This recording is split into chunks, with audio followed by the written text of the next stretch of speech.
Alright, hey, welcome back to the channel. Today we are going over these two bikes. I'll just go over some basic stuff, where I got them, what I paid for them, how I got them. And this one's got a little bit of a story with it. This one doesn't really have anything special to go with it. The bike that this replaced actually was a basket case, so I'll kind of talk about that one and touch on that one a little bit. But yeah, let's get into it. All right, so we will start with the Husqvarna first. Um, so it's a 2018 Husqvarna TE300. So it was the last year of the carb bikes for Husqvarna for the before they went to fuel injected on the two strokes. Um, so that was my main reason for going with this one. Was because I really didn't want the fuel injection. I actually wanted the old school carbies. I think this is kind of the epitome of like perfection when it comes to the KTMs and the Husqvarnas that were manufactured during this time. So I don't foresee myself getting rid of this bike. The bike that this so just I haven't done anything to this bike. The gray plastic that's on it, the handguards that's on it, the pipe. It's got an FMF pipe with a pipe protector on it. Sprockets, chain, swing arm guards, everything. This is the way I bought it. The guy that I bought it from took miraculous. Like he was very meticulous with this bike. He took really good care of it.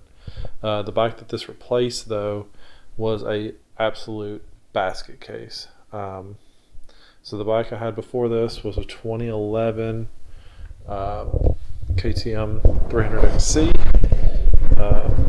There's the pipe and the pipe guard. But yeah, the bike that this replaced was a 2011 300XC, and I got it cheap. But because I got it cheap, it needed just like absolutely everything. If there was a serviceable or a maintenance item on it, it needed replacing. Now, with that being said, I still came out on top with that. I still did everything, and then was able to sell it for more than I paid for it. But I was pretty happy to get this bike, and I don't foresee myself getting rid of this. It's phenomenal. It rides phenomenal. It is for the type riding that we do. We don't go out and freaking tear it up. We're kind of slow pokes and just kind of like to have a good time, lug up stuff, which the 300 is fantastic for that because I'm not a small dude. I'm like 225, 230, and this thing is perfect for me. And it'll still power wheelie even with me. I mean, it's got so much grunt in it. This is the bag that I use. I think it's pronounced Usway or Usway, or it's USWE. It's a 3-liter. It's got a water bladder in it. I use it to carry some spare tools when we're out on the trail. But this bike is a fantastic bike. I've heard that the newer fuel injected stuff is not bad. It's just I think when they created these, it was perfect. The Mikuni carbs on them can be a little bit finicky sometimes, but this one's dialed in. It runs perfect. And actually, I'm gonna figure out a way to put a GoPro on my helmet, my dirt bike helmet. But we're going up to West Point, Tennessee. I think either this Saturday or Sunday. And I'll get some footage of us out there riding and ripping on these. I got another guy that's got I think his is a TX 300, I think. I'll get some footage of that. So because those trails up there are epic, they're fantastic trails. So I'll get that so we can have some footage. But yeah, like I said, that's the 2018 TE300. fantastic bike. Cannot speak highly enough of it. If you get the opportunity to get one, I strongly encourage it. As far as price goes, I paid $5,500 for this one. It had 86, 87 hours on it when I bought it. Original top end is still in it. But for $5,500, it was a bargain, because, like I said, you just don't find them in this condition. And the guy that I bought it from actually he's owned it since it had, I think, 4 hours on it. So he had everything, the title, the original bill of sale. It was sold locally here in Birmingham, Alabama. So, all the spare tools, the manuals, everything that came with this, I got. So extremely pleased with this. But yeah, 2018 Husqvarna TE300. All right, so as far as this green machine right here, this is a 2014 Kawasaki ZX-10R ABS. ABS stands for anti-lock brakes. So this thing has a little bit of a story behind it. So I did not just acquire this off Facebook or a dealership or anything like that. So I actually got this off of a government website. It was being auctioned off by a police station in Tennessee. And the story goes is there was a guy up there that had run from the police before. He had owned other bikes. He picked up this bike, and his intention was to buy this to run from the police on. And he had owned it for 1 week. He had bought this. He had bought it used, obviously, and owned it for 1 week, and then got caught with 5 pounds of meth in a backpack on his back. Obviously, it got seized. It had sat up in a warehouse for about a year before I got it. I won it on auction, and here it is. So when I got it, you could tell it had been sitting for a while. And it was just ugly. It was just flat out ugly. It looked like he had put every single aftermarket sticker you can find on a shelf somewhere on it, or sticker pack, or so I probably used an entire bottle of Goo Gone getting all the stickers off this thing, and I just left the original 3 stickers that go on it, and then the Kawasaki on the lower fairing down there. But other than that, what are some other things? He had a black windscreen on here. I personally am not a fan of the black ones. I like to be able to see through them, so I put a double bubble. It doesn't look smoked, but it's actually a smoked windshield on here. And he had some gold metal grips. I took those off, put on Pro Grip 717s. He had one green bar end and one OEM bar end, and I put OEM style bar ends back on it. He had purple levers that had faded to pink. I just got some cheapies because I could not take the purples being on there. I will eventually replace those with good levers. He had a gas tank on here that was just a raw aluminum, and he had lost the cap, and he just had like a regular like a oil container bottle cap on here that was sealing it. So obviously I replaced it. It actually already had a K&N filter in it. I did have to replace the battery because it was dead from sitting for so long.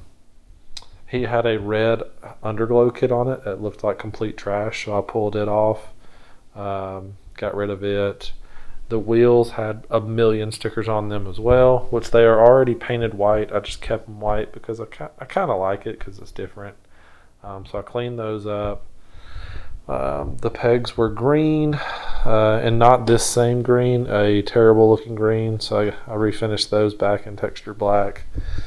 The heel guards were purple. refinished those. All of these little bolts he had painted purple with a paint pen, and it looked terrible, so I had to pull all the fairing bolts off and clean those up. Obviously full maintenance, oil, bled all the brakes, got new fluids in it, new coolant, all that junk. New pads, put EBC pads on it. Is it EBC? Yeah, EBC pads on here. The chain and sprockets were actually good. It's Vortex sprockets, and somebody's put, so these come with a 525 chain. Somebody's put a 520 chain on here, just a little bit lighter chain. And when I got it, it had Vortex lowering links on it. I put the stock rear links back on it and the stock kickstand back on it because I personally hate lowered bikes. It's not my thing. I get some people like it, but it's not for me. The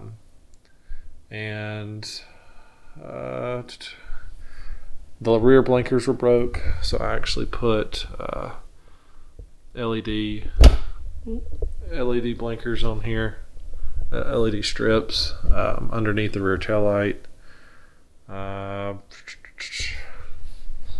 It's been a good bike though, man. It's been fun to ride. It's got LED bulbs in the headlights, which those actually look good. I actually really like those, and they're super bright at nighttime.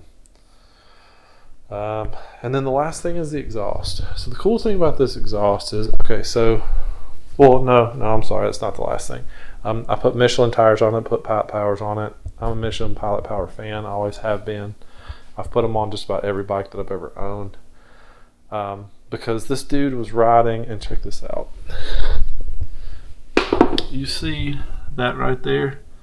So this dude was riding with a daggum plug, if I can get the light right, with a plug in the sidewall. I'm sorry, but that's super dangerous, especially on something that goes as fast.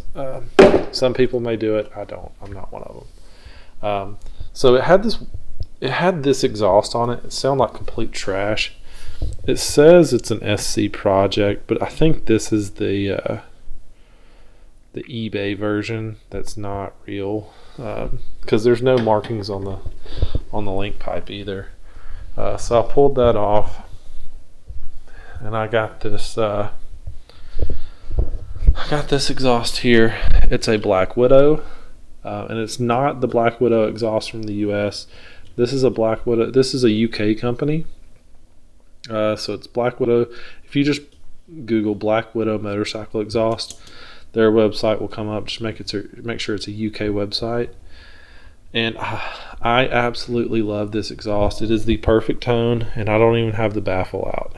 I've debated on taking it out, but the one thing I really like about this exhaust, and this is different than all of the other exhausts I've seen for this bike, is so this link pipe right here.